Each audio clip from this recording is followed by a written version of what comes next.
अस्सलाम students, welcome back to my YouTube channel. हमने 9th class का मैथ स्टार्ट किया हुआ है। आखिरी एक्सरसाइज चल रही है पहले चैप्टर की, एक्सरसाइज नंबर 1.3। कल हमने उसके पहले दो सवाल किए थे। पहला सवाल था उसका कि हमने उसके 3 कंसेक्यूटिव नंबर्स या इंटीजर्स निकालने थे, जो कि हमने निकाल लिए थे। फिर हमने उसका दूसरा सवाल किया था कि हमने एरिया ऑफ अ ट्राइंगल निकालना था, वो भी हमने निकाल लिया। तीसरा सवाल भी दूसरे सवाल से मिलता जुलता ही है। दूसरे सवाल में हमने ट्राइंगल का एरिया निकाला था, यहाँ पे हम किसका निकालेंगे? रेक्टेंगल का एरिया निकालेंगे। ठीक है, जैसे कि मैंने आपको पहले बताया था इस एक्सरसाइज के स्टार्ट में ही कि हमारे पास इस एक्सरसाइज के अंदर वर्ड प्रॉब्लम्स है। उन्होंने हमें डाटा दिया होगा, वर्ड प्रॉब्लम दी होगी, स्टेटमेंट गिवन होगी, उसमें से हमने खुद मैथमेटिकल फॉर्म के अंदर सवाल को कन्वर्ट करके सॉल्व करना है। ठीक हो गया।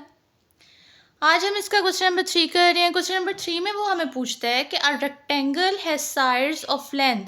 ये उसने हमें क्या दे दिया? गिवन दे दिया। उसने हमें ये भी बता दी कि ये किसके बारे में बात हो रही है, ये रेक्टेंगल के बारे में बात हो रही है कि rectangle has sides of length. Rectangle की जो साइड्स हैं उनकी लेंथ कितनी कितनी है? 2 + √18 एंड 5 - 4/√2। ये हमारे पास उनकी लेंथ्स हैं रेक्टेंगल की साइड्स की।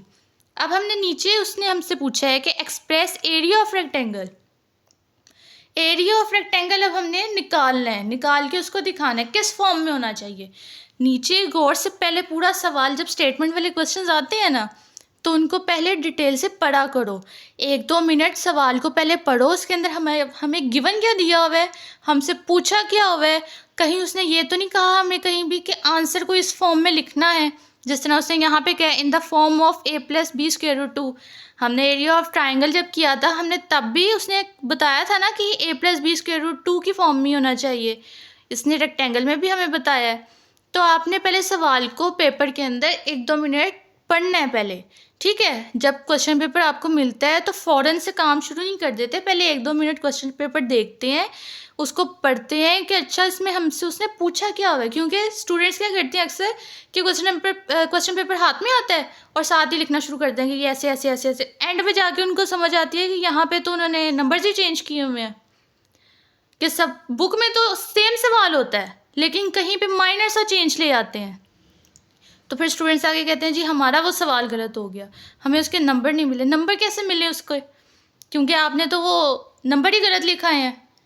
ठीक है, पहले आपने 1-2 मिनट पहले सवाल पढ़ना है, अच्छी तरह पढ़ना है। इसलिए मैं कह रही हूँ बार बार कि स्टेटमेंट वाले क्वेश्चंस आएंगे, उसको पहले 1-2 मिनट पढ़ना, उसके अंदर देखना कि गिवन क्या है, फिर उसके अंदर देखना उसने हमसे पूछा क्या हुआ है और किस फॉर्म में उसने कहा है कि आंसर देना है।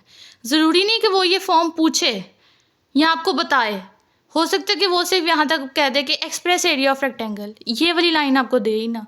ठीक है, तो परेशान नहीं होना। अच्छा, एरिया ऑफ रेक्टेंगल की अब हम बात कर रहे हैं। एरिया ऑफ ट्राइंगल अब हमारे पास क्या होता है, जो हमने पिछले सवाल नंबर 2 में किया था। एरिया ऑफ ट्राइंगल क्या था हमारे पास? Half into base into height था, वो हमारे पास एरिया ऑफ ट्राइंगल था। एरिया ऑफ रेक्टेंगल हमारे पास क्या होता है? लेंथ इंटू विड्थ होता है। लेंथ को हम मल्टीप्लाई किससे करते हैं? विड्थ के साथ। ठीक है, ये हमारे पास रेक्टेंगल इस शेप का होता है, ये इसकी लेंथ होती है, ये इसकी विड्थ होती है। ठीक हो गया। मैंने अभी आपको बताया कि एरिया ऑफ रेक्टेंगल के आगे हमारे पास लेंथ इंटू विड्थ आ गया। लेंथ उसने हमें क्या दी हुई है? 2 + √18 मीटर। विड्थ उसने हमें दी हुई है 5 - 4/√2 मीटर। मुझे कैसे पता चला कि ये इसकी लेंथ और ये इसकी विड्थ है? उसने हमें ऊपर ही बता दी है। अ रेक्टेंगल हैज साइड्स, ये लेंथ और विड्थ उसकी साइड्स है ना।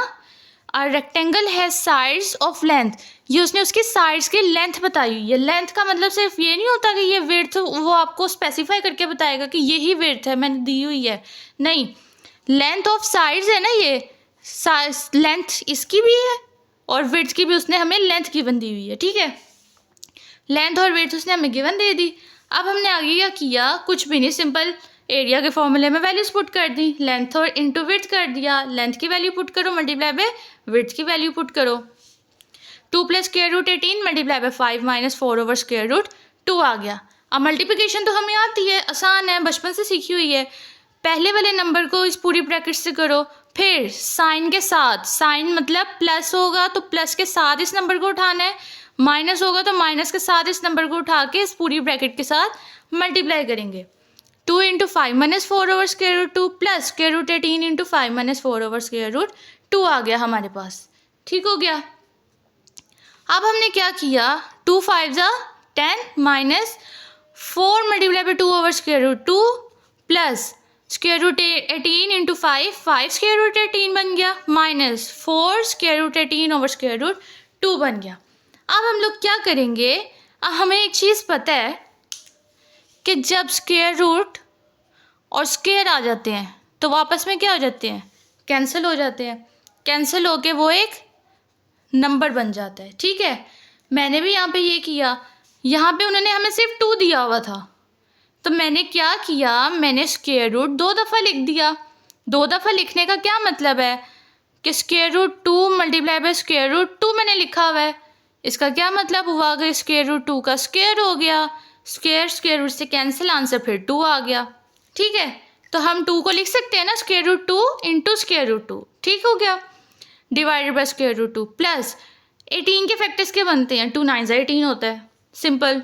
2 मल्टीप्लाई बाई 9 माइनस, मैंने बताया था जब स्क्वायर रूट आ जाए और मल्टीप्लिकेशन हो तब भी उसको एक ही छत के नीचे ले जाओ, अगर डिवीजन हो तब भी उसको एक ही छत के नीचे ले जाओ। यहाँ पे डिवीजन हो रही थी, मैंने दोनों का स्क्वायर रूट एक ही करके 18 ओवर 2 कर दिया। ठीक हो गया। अब हम आगे क्या करेंगे, ये स्क्वायर रूट 2 इस एक स्क्वायर रूट 2 से कैंसिल हो गया, 2 9 ज़ा 18 आ गया। ठीक हो गया।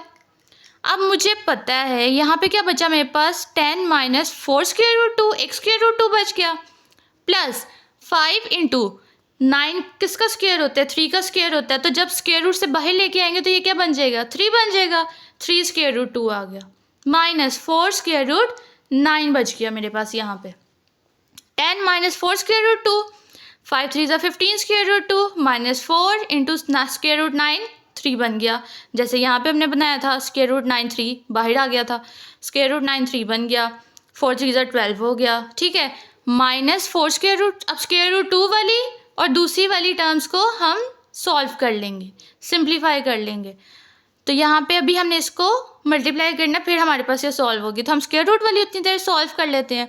10 एज इट इज़ आ गया, minus 4 square root 2 plus 15 square root 2 कितना बन गया, प्लस 11 स्क्वायर रूट 2 माइनस 4 3 ज़ा 12 बन गया। तो हमारे पास आंसर क्या आ गया, 11 square root 2 minus 2, 10 minus 12 2 centimetre square, ये हमारे पास आ गया इसका आंसर। हमने किस फॉर्म में लिखना था आंसर को, a plus B square root 2 की फॉर्म में लिखना था, हमारे पास वही फॉर्म बन गई।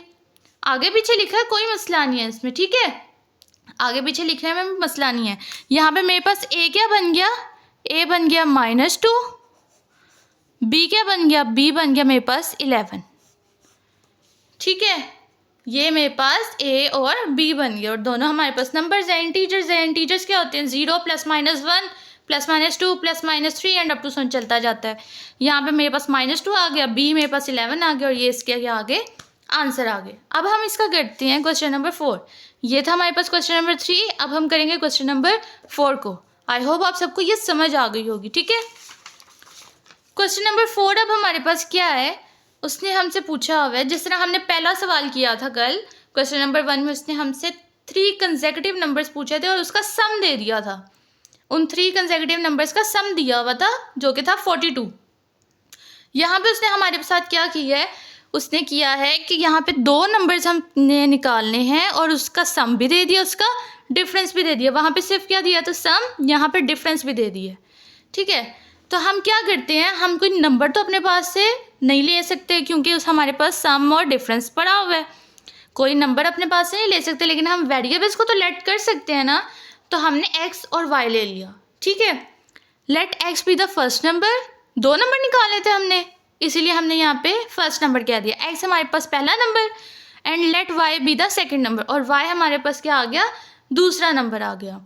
अब उसने कहा कि find 2 numbers whose sum is 68, sum उसने हमें कितना बताया हुआ, 68, तो x plus Y is equal to 68। इस तरह करके लिखना है कि sum implies x plus Y equal to 68, ये बन गई इक्वेशन नंबर 1।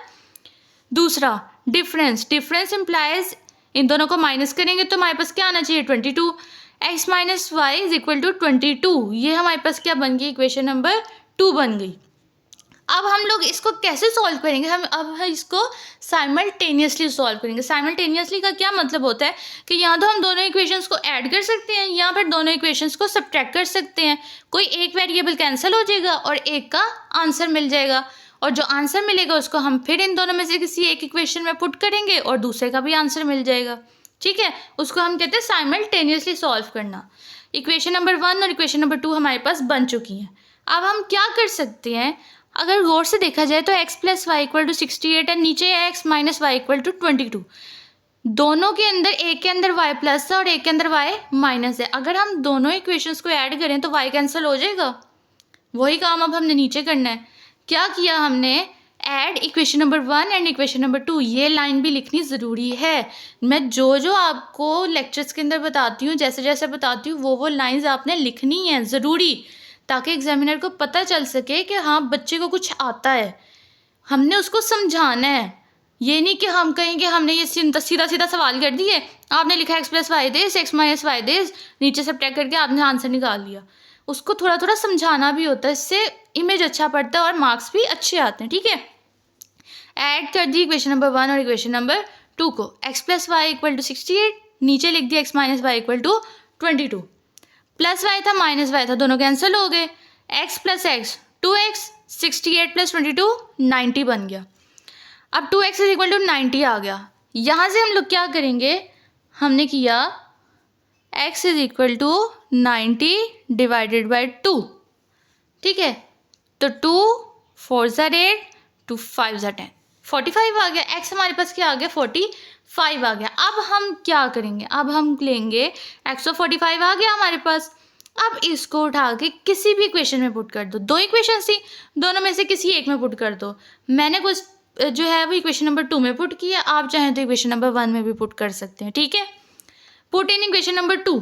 इक्वेशन नंबर 2 में मैंने पुट किया तो मेरे पास क्या आंसर आया, x - y = 22 था, x की वैल्यू 45 पुट की, 45 - y = 22।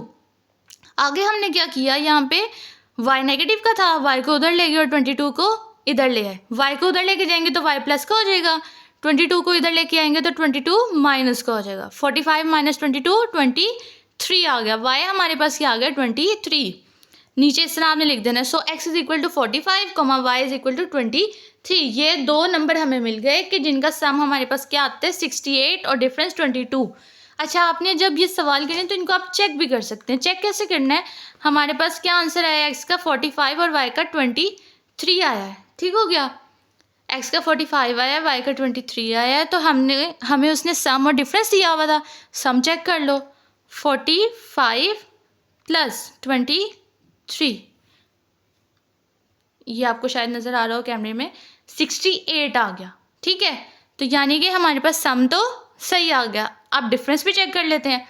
45 - 23 22, ये कैमरे में आपको नज़र आ रहा होगा, 22 आ गया हमारे पास, यानी कि डिफरेंस भी हमारे पास सही आ गया। हमने जो आंसर्स निकाले हैं वो दोनों ठीक है। ठीक है, so please like, subscribe and share my video. I hope आप सबको ये वीडियो भी पसंद आई होगी। आज हमारी एक्सरसाइज नंबर 1.3 के भी 4 सवाल हो गए।